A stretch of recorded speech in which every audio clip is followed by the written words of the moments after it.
Antonio Inoki e Giant Baba foram dois dos grandes promotores de wrestling da história do Japão. Entre acertos e controvérsias, eles parecem ter sido programados por um plano superior para rivalizarem, como num grande mangá com protagonista e antagonista. Foi entre eles, antes da NJPW e AJPW, que surgiu a primeira tentativa de brand split. E hoje, no Rádio de Pilha Driver, você vai conhecer a história desse fatídico ponto na timeline da Japan Puroresu Alliance.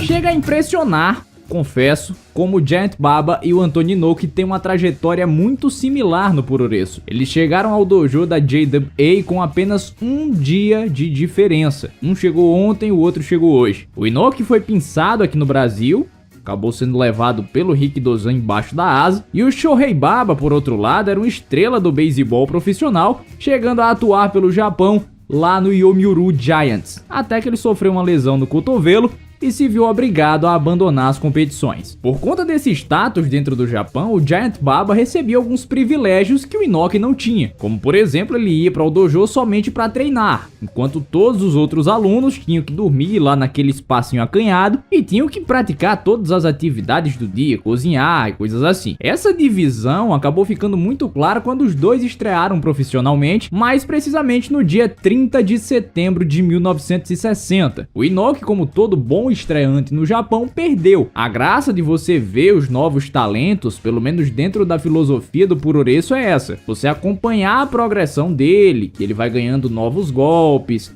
uma nova roupa e consequentemente ele vai ganhando lutas. Só que o Giant Baba, por outro lado, era o menino de ouro do corpo diretivo da JWA. Ele estreou vencendo o Yonetaro Tanaka, que não é meu parente, mas ele já era um lutador com 6 anos de experiência. Estreantes vencerem era e ainda é algo muito raro de você ver no wrestling profissional lá no Japão. E entre 1960 e 1963, nas raras vezes em que o Baba e o Inoki se enfrentaram, o Baba sempre levou a melhor. Ou melhor dizendo, ele sempre levava a melhor contra todo mundo. Foi muito raro dele perder. O Inoki então saiu em turnê pelo mundo, foi lá para os Estados Unidos, fez algumas lutas, e quando ele retornou, ele viu o Giant Baba estabelecido como a promessa japonesa da JWA, defendendo o orgulho nacional contra os estrangeiros opressores. O maior destaque nesse papel na época era o Fritz von Erich. O cenário não era de todo favorável para o Inoki, uma vez que, além da preferência do corpo diretivo pelo Baba, o seu único defensor, que era o Toyonobori, estava sendo forçado a sair da presidência da empresa por conta das diferenças políticas que ele tinha com o restante dos comandantes. O Toyonobori viria a formar, então,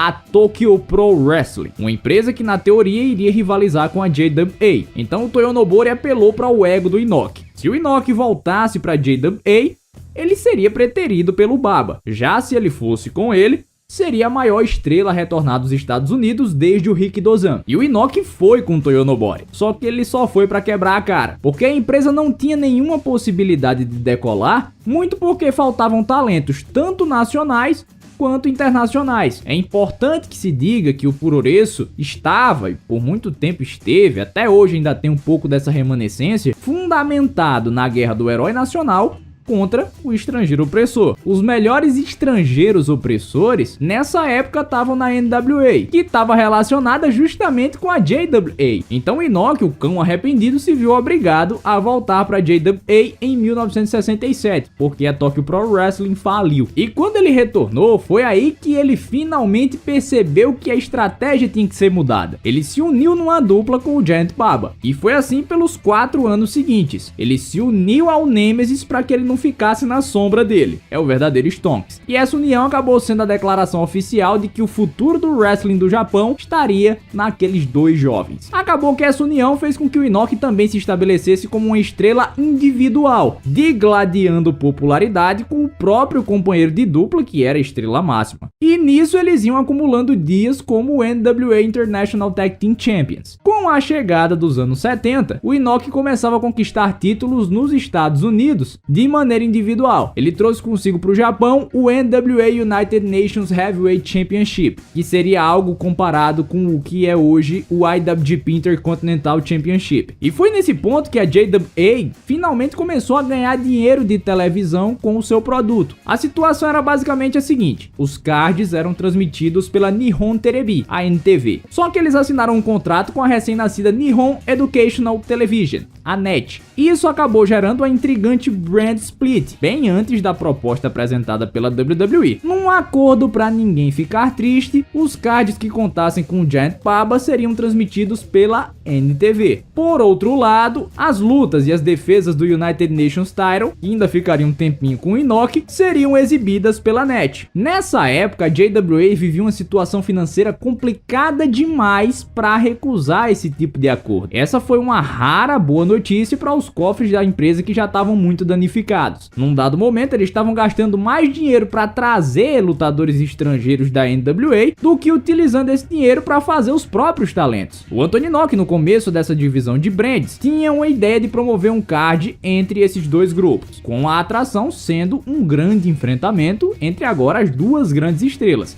ele e o Giant Baba. Seria a solução, ou pelo menos dar um pouco mais de fôlego para a falência que parecia inevitável. O problema é que o corpo diretivo negou completamente essa ideia por 1. Acharem muito cedo para qualquer confronto entre essas brands, e 2. Não tinha qualquer possibilidade da NET e da NTV chegarem a um acordo para uma transmissão conjunta, muito por conta de uma natural rivalidade entre as emissoras. Eu acho que é importante de se ressaltar uma coisa: no Japão existe uma diferença em comparação com os Estados Unidos quanto a essa parte de transmissão. Hoje a WWE tem o Raw e tem o SmackDown. O Raw passa na USA Network e o SmackDown passa na Fox, correto? Independentemente de serem duas emissoras diferentes, toda a produção da transmissão é feita pela WWE.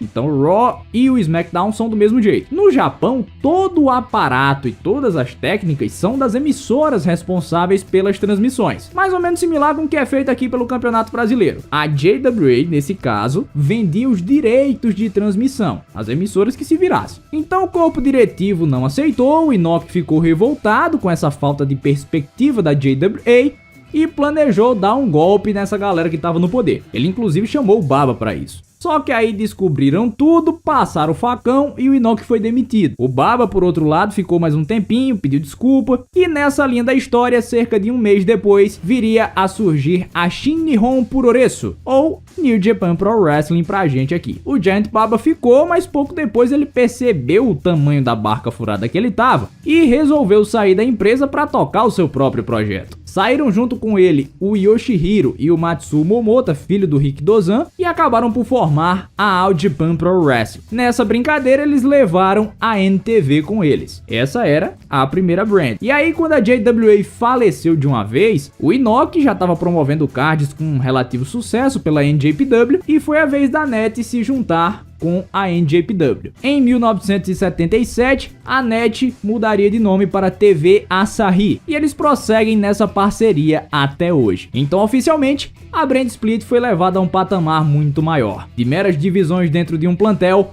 para duas empresas históricas e as duas maiores empresas do Japão até hoje.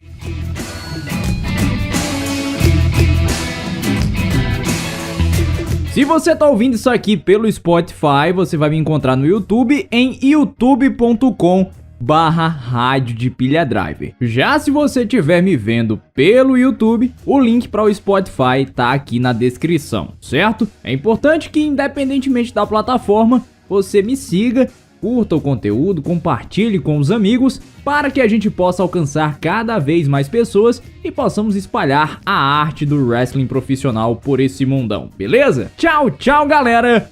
Fui!